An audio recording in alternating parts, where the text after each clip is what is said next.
Shalom, selamat malam. Puji Tuhan, saya diberikan kesempatan boleh membagikan kesaksian kepada saudara-saudara. Saya berterima kasih dan sekiranya kesaksian saya boleh menjadi berkat juga untuk saudara-saudara. Namun sebelum saya membagikan kesaksian saudara, perkenalkan, nama saya Anggi Cliverori. Saya berasal dari Minahasa. Baik, kesaksian saya ini terjadi pada tahun 2020, kurang lebih 3 tahun lalu. Ketika waktu itu saudara semua tahu bahwa tahun itu tahun yang krisis, di mana awal mula virus corona. Jadi tahun yang sangat krisis. Jadi pada tahun 2020 saudara, pada awal tahunnya saya dengan 3 orang teman saya dari Manado akan pergi ke Nusa Tenggara Timur. Tujuan kami ke sana saudara sebenarnya adalah hal yang baik, di mana kami di sana untuk membantu, untuk menolong, membagikan kasih Yesus. Jadi ada kegiatan sosial sekaligus dengan kegiatan organisasi gereja kami ke sana. Jadi saudara, kegiatan kami atau pekerjaan kami di sana adalah pekerjaan yang baik. Dan saudara, ketika kami berangkat awal mula tahun, kami berangkat dari Bitung ke Nusa Tenggara Timur. Kami menggunakan kapal, dan puji Tuhan dari Bitung ke Makassar semuanya aman, dan dari Makassar ke Kota Kupang. Nah, disinilah kesaksian saya bermula, di mana ketika kami sampai di Kota Kupang terjadilah lockdown saudara. Jadi terjadilah lockdown. Dan saudara, ketika lockdown, kami semua, saya dengan 3 orang teman saya, jauh dari keluarga, jauh dari rumah, jauh dari saudara-saudara. Jadi kami lockdown di sana, kami tidak bisa kemana-mana, kami terkurung dengan Kota Kupang. Jadi kami tidak bisa keluar dari kota itu saudara. Dan ada rasa khawatir, ada rasa takut karena jauh dari keluarga saudara. Jadi rasa takut, rasa khawatir, dan juga ada rasa gelisah dengan keadaan, karena waktu itu COVID sementara naik daun. Jadi berita-berita tentang COVID itu sungguh membuat kami gelisah waktu itu. Dan saudara, kami cukup lama tertahan di sana saudara. Kurang lebih ada 4 bulan kami tertahan di sana. Kami bergumul dengan keadaan. 4 bulan itu kami bergumul, Tuhan tolong, kenapa ini harus terjadi? Itu yang ada dalam pikiran saya saudara. Kenapa ini harus terjadi? Padahal maksud kami baik ke sana. Kami berencana menolong orang, kami berencana membagikan kasih Kristus. Namun dalam pertanyaan saya, kenapa Tuhan ini harus terjadi? Ada maksud baik yang kami lakukan sebenarnya. Kami belum sampai di tempat tujuan kami, karena tempat tujuan kami masih 1 kali lagi naik kapal laut. Jadi kami tertahan saja di kota itu.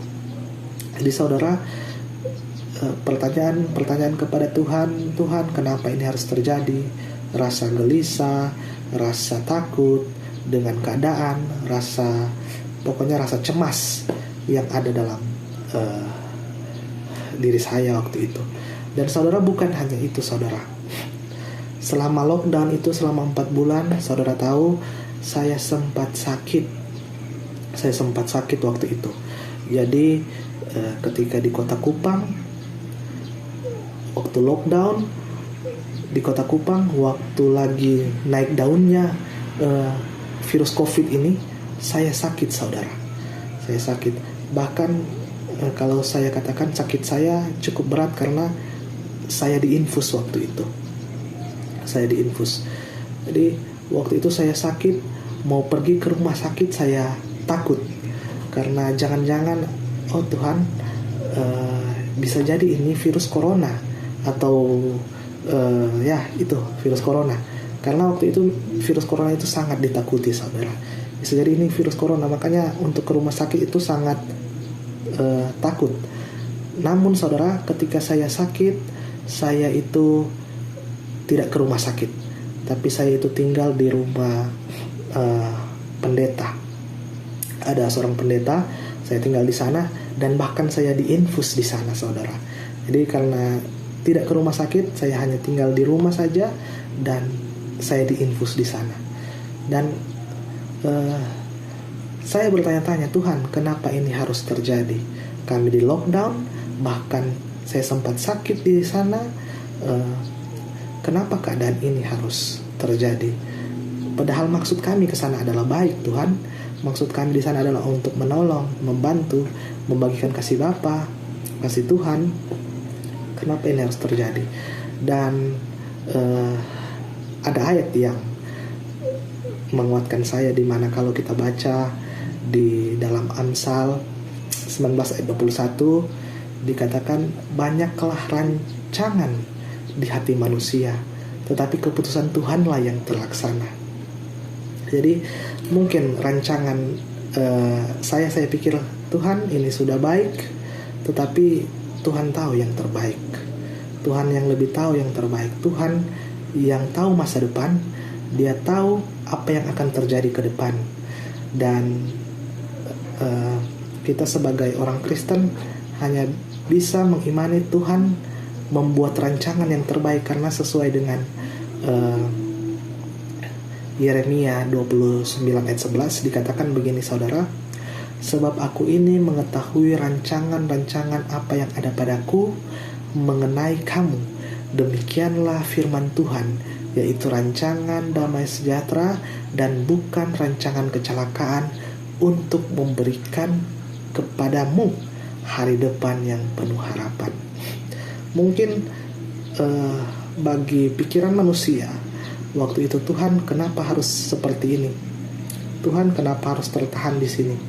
Namun ketika semuanya berlalu, kita boleh melihat rancangan Tuhan. Saya boleh melihat Tuhan tetap menyertai, walaupun ada dalam sakit, ada dalam ketakutan waktu itu dengan keadaan, namun Tuhan tetap menyertai sampai saat ini. Jadi setelah lewat lockdown, kami pergi ke tempat tujuan kami, dan saya sembuh. Setelah itu saya sembuh dan kami pergi ke tempat tujuan kami, dan puji Tuhan, Tuhan tetap menyertai sampai saat ini. Jadi saudara-saudara, seringkali mungkin rancangan kita jauh dari rancangan Tuhan. Namun percayalah, Tuhan merancangkan segala sesuatu adalah untuk kebaikan, bukan rancangan kecelakaan. Jadi saya dapat pelajaran ketika saya melihat ke belakang, Tuhan tetap menyertai walaupun dalam kesusahan. Jadi saudara juga, teman-teman, mungkin ada orang muda yang menonton, tetap berdoa, tetap andalkan Tuhan, dan tetap percaya bahwa rancangan Tuhan, Tuhan yang lebih tahu, karena Tuhan mengetahui masa depan kita, karena Tuhan yang lebih tahu bagaimana ke depan kita nanti. Jadi sekiranya kesaksian ini boleh menguatkan saudara, boleh menguatkan teman-teman yang menonton. Jadi Tuhan tidak pernah meninggalkan. Mari kita selalu bersama-sama, selalu berharap kepada Tuhan, karena rancangan Tuhan adalah rancangan damai sejahtera dan bukan rancangan kecelakaan.